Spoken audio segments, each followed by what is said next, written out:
ဒီကနေ့အကြမ်းဖက်မီဒီယာကနေပြီးတော့စပြီးတော့ဝါဒဖြန့်ချီလာတယ်ဟုတ်လားဒီဘဲရင်မှာကျောင်းသားကျောင်းသူတွေစာတင်နေတာကိုတက်မတော်ကနေပြီးတော့ဘုံကျဲရှင်းလင်းနေဆိုပြီးတော့မဟုတ်မှန်ဝါဒဖြန့်ချီလာတယ်အဲ့ဒီသတင်းနဲ့ပတ်သက်ပြီးတော့ကျမတို့ဒီမောင်နှမ3ယောက်ကနေပြီးတော့ပြန်ပြီးတော့ပြောချင်တာဒီချိန်မှာ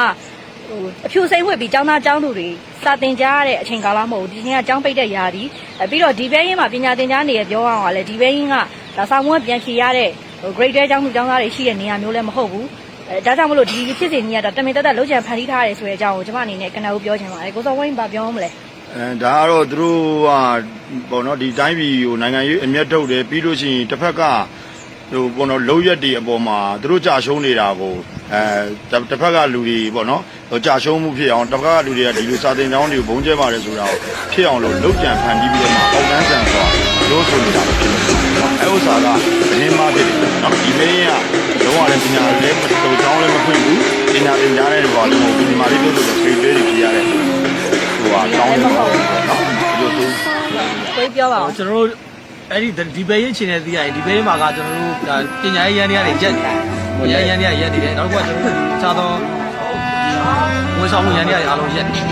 လက်ရှိတက္ကသိုလ်ဝန်ထမ်းဆောင်ရွက်ပြန်ပြရမယ့်တဲမှာလည်းဒီဘဲရင်မပေါ့ဘူးအဲ့ဒီဘဲရင်ကအဲ့ဒီကျောင်းထဲမှာဝင်ပြီးတော့စစ်သွေးကြွတွေကဘုံကြီးထုတ်တယ်အဲ့ဒီမြို့ပေါ်မှာရှိတဲ့လုံခြုံတပ်ဖွဲ့ဝင်တွေတိုက်ဖို့တော့အဲ့မှာခြေကုပ်ယူနေတာအဲ့နေရာကိုရှင်းပလိုက်တာဗျာရှင်းပြောရင်ငါကျောင်းသားမှမရှိဘူးကျောင်းသားမရှိစစ်သွေးကြွတွေရှိလို့ရှင်းတာအဲ့တော့စစ်သွေးကြွမင်းတို့ရဲ့အလောင်းတွေကဒါနဲ့ပဲမင်းတို့ရဲ့အသက်ကဒါနဲ့ပဲဇီဝေချိုးရမှာကျဲမယ်ဗျာအကြမ်းဖက်သမားရှိလို့ရှိတဲ့နေရာကိုကျဲတာဒါတိုင်းပြည်ကာကွယ်တာပဲနိုင်ငံတော်တို့ကလုံးတင်လုံးထဲတယ်လို့လားဆက်လုံးမှာပဲဟုတ်ကဲ့ပါဆိုတော့အဲ့မှာသူတို့ပုံနေထဲမှာပြထားတဲ့ဒီចောင်းသားចောင်းသူတွေရဲ့ပြီးသွေးစွန်းနေတဲ့ဓာတ်ပုံတွေရဲ့ဆိုတာလောက်ကြံဖန်တီးရတာအရင်ကသိတာပါတယ်ဆွမ်းနာအကိုကြီးညောက်ပြောသလိုပဲအဲ့ဒီစာတင်ကျောင်းမှာသူတို့ကိုယ်တိုင်သူတို့ရဲ့ TikTok အကောင့်တွေကနေပြီးတော့တင်ထားတယ်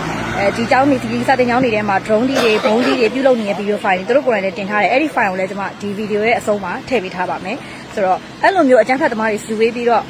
လူတက်လက်နက်တွေထုတ်လုပ်နေတဲ့နေရာဖြစ်တဲ့အတွက်ကြောင့်မလို့တက်မတော်ကအကြမ်းဖက်အနေနဲ့ရှင်းလင်းလာဖြစ်ကြကိုကျွန်တော်တို့အနေနဲ့ဒါသတင်းမှန်နေပြည်သူတွေသိရှိအောင်လို့ပြန်ပြီးတော့တင်ပြပေးခြင်းဖြစ်ပါတယ်ဆိုတော့အားလုံးကျေးဇူးတင်ပါတယ်ဟိုတစ်ဖက်ကနေပြီးတော့ဟာလာရုပ်ရှင်ဆန်ဆန်လောက်ကြံရိုက်ကူးထားတဲ့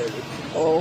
အရာတွေကိုမယုံကြည်ဘဲနဲ့အမုန်းတရားတွေပြန်မအောင်လုပ်နေရတယ်မယုံကြည်ဘဲနဲ့ဖြစ်နိုင်မဖြစ်နိုင်ဆိုတော့မိမိရဲ့ကိုယ်ပိုင်အသိဉာဏ်နဲ့စဉ်းစားဆုံးဖြတ်နိုင်ကြပါစေလို့လည်းဆုမကောင်းတောင်းပေးပါတယ်အားလုံးကျေးဇူးပါမသေးခဲ့ရင်ပေါ့ယူနီဖောင်းကိုကြော်လေးဝတ်ပြီးကျွန်တော်အိမ်ပြန်လာမယ်အမေ